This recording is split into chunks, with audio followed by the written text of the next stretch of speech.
Chapter 16. The day before Thanksgiving was Founders Day at New Adelphi Hills Academy, and surprisingly, it was to be celebrated at Aunt Lillian and Aunt Harriet's house in the parlor. Each year, Maggie learned, all of the children from New Academy trooped down the road to sit in front of the portraits of the two founders of the original school to listen to speeches about them. And because it was almost Thanksgiving, that holiday was celebrated on the same day, although at one time there had been separate celebrations on separate days. Now the traditions were all mixed together. Along with the speeches about the founders, there was a ceremony with candles and a class wish, and everybody brought a bundle of old clothes to contribute to poor people. The two aunts prepared for the occasion by arranging branches of colored leaves on the mantel and lining up a row of plastic bins in the hallway. The bins were for the old clothes collected. Later in the afternoon, a truck would come and carry them all away for the unfortunate. Aunt Harriet had said, "There are children not far from here who would be happy to own a good warm coat and a pair of sturdy shoes." Maggie wondered if that was true. Could there be, down the road maybe, or over a hill, a family of real backwoods girls who would really marvel over her toothbrush or her ballpoint pen? Now everybody wound along the long road from the school building to the big stone house. Maggie had seen a picture once of children being evacuated from some European city during World War II. An endless line of boys and girls with oversized ears and black smudges for eyes, all trudging along a bleak highway with bundles of clothes clasped to their chests. She thought of them now as she took her place in line with all the children of her school, each carrying a brown paper bag as fat as a pig, and marching with it to the big gray house that could have been a stone fortress. They had been told not to talk along the way, but only Maggie was silent. "Hey, Diana, what did you bring?" "Oh, a bunch of stuff. My sister's old shoes, and this old jacket I haven't worn in a billion years, and my last year's denim vest." "Your denim vest? The one with the parrot on the back, with the sequins? You're giving that away?" "Yeah, well, it's too small, and anyway, I cut the parrot off first and saved it, except the sequins all fell off. What are you bringing?" "I don't know, some old stuff. My mother packed it for me. Gloves mostly, and my sneakers that the toes came through." "Hey, Gregory, quit stepping on the back of my shoes." "Well, why can't you walk faster?" "Hey, look at Maggie's bundle. How come she's got such a big bag?" "Hey, Maggie, what do you have in there? An elephant or what?" "Yeah, what's in there anyway?"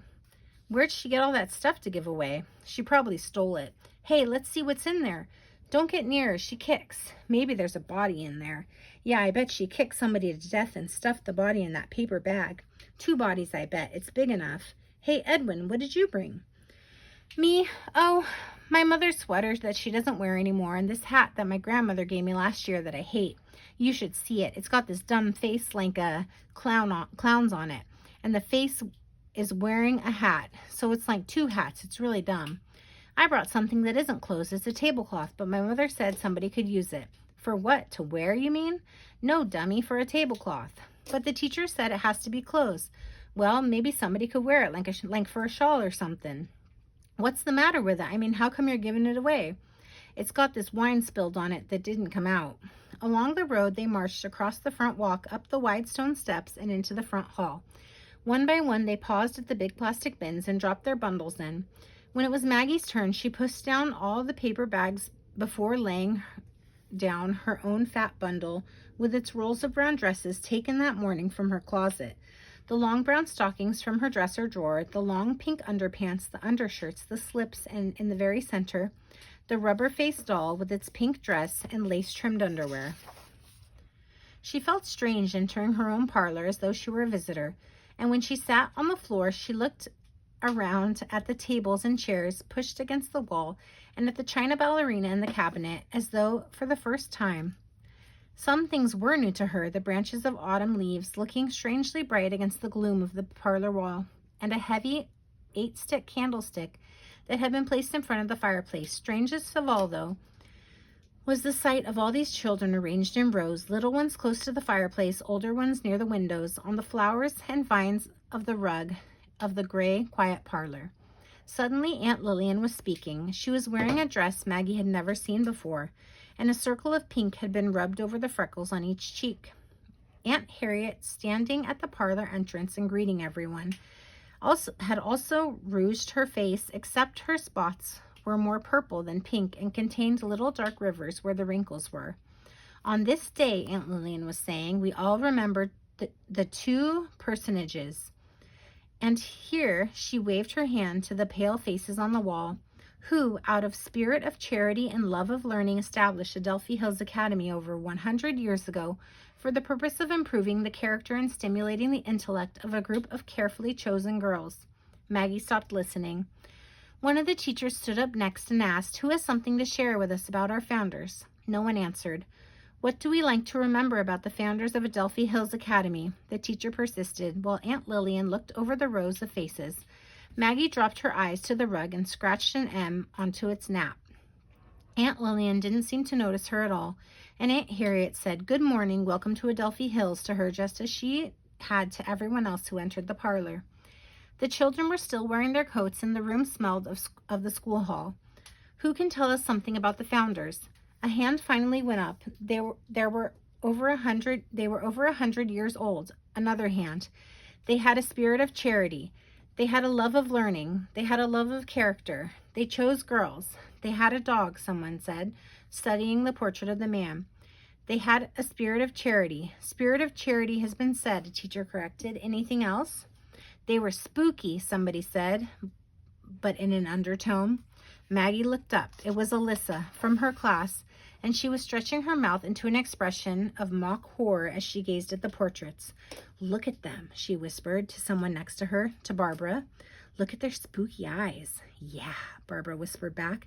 "Two spooks." "What did the founders do for the academy?" the teacher asked. "They spooked it," Alyssa whispered, and she giggled with Barbara. "They found it," someone said. "Founded. They founded it. Nobody knew it was here until they founded it." Then it was time for the Thanksgiving wishes. The day before, each class had made a wish and chosen someone to recite it over a lighted candle in Maggie's parlor. Maggie herself had been chosen to deliver her class's wish, but that had been her teacher's idea. "It's Maggie's house after all," Miss Hunter had said. The wish was full of words like peace and brotherhood and no more pollution, when what everyone really wished for was new clothes and maybe a stereo. Maggie had a wish of her own, but she kept it to herself. "What did you wish for, Maggie?" Miss Hunter had asked. "What would you like to add to the class wish?" And she answered, "Freedom for poor people." But she was thinking instead of how Uncle Morris had heard voices in the birch trees and would not tell her what he knew about them, would not even acknowledge that he had heard them at all. "Freedom for poor people, Maggie. Freedom to do what?" "To be poor," she had answered, and the class laughed, but she barely noticed. She was wondering if Uncle Morris could somehow be made to tell. Aunt Lillian walked over to the large 8-stick candle stand, one candle for each grade, in front of the fireplace. She held a long flaming taper and handed it to the children as they came up one by one to recite their class wishes. The first grade wishes for happy children all over the world, a boy in a bow tie said, and Aunt Lillian wrapped her hand around his fist while he lit the first candle with the taper. The second grade wishes that the whole world would be happy and will have good food, will have enough food to wear and clothes to eat, a girl said, but nobody noticed until Aunt Lillian corrected her. Food to eat and clothes to wear. And then everybody laughed. Maggie rehearsed her class wish silently while the other candles were being lit. The sixth grade desires, Alyssa had suggested desires, and everyone else voted for it. An end to tyranny and pollution in all the nations of the world. Nations of the world was Howard's. It got more votes than throughout the universe, which was Randy's. We desire freedom everywhere and new scientific achievements to help mankind and womankind. Barbara had added womankind in their search for better lives. It was a stupid wish. The 5 glowing flames on the candlestick had left an imprint on Maggie's vision, 5 blue blurs that danced in front of her eyes, and they traveled along with her as she picked her way among the hunched bodies on the floor. She had never spoken in front of a lot of people before, and she was surprised to see the taper tremble on its flame. And she was surprised to see the taper tremble and its flame dart nervously when Aunt Lillian placed it in her hand. The wick on the 6th candle sprang to life when she touched it, and she opened her mouth to speak. "Where did I put my handkerchief?" The voice came from somewhere in the fireplace, and Maggie turned her head to locate it. "It's in the wash basket. Are you sniffly today?" "No, I need it to rub out a spot in the sugar bowl." "Soon everything will be ready. The teaspoons could do with the polishing. They're looking dull." "What is the 6th grade wish, Maggie?" Miss Hunter was asking. "Speak up." Maggie bent her ear to the fireplace, but no voice came. "She forgot," someone said from the floor. "She would," someone else said. "Maggie, we are all waiting to hear your wish," Aunt Lillian this time. "I wish," Maggie said, looking intently into the fireplace and holding the flaming taper in front of her. "I wish, yes, we want the teaspoons to gleam." "Who can help Maggie with the 6th grade wish?" Miss Hunter asked. "Alyssa, will you recite our class wish for Maggie?" "I wish," Maggie said as Alyssa advanced across the rug. "I wish," and she faced the candle stand. "I wish," and her voice was steady and clear. "I wish I could find out who's saying all those crazy things," but Alyssa was taking the taper from her hand now and beginning. "The 6th grade desires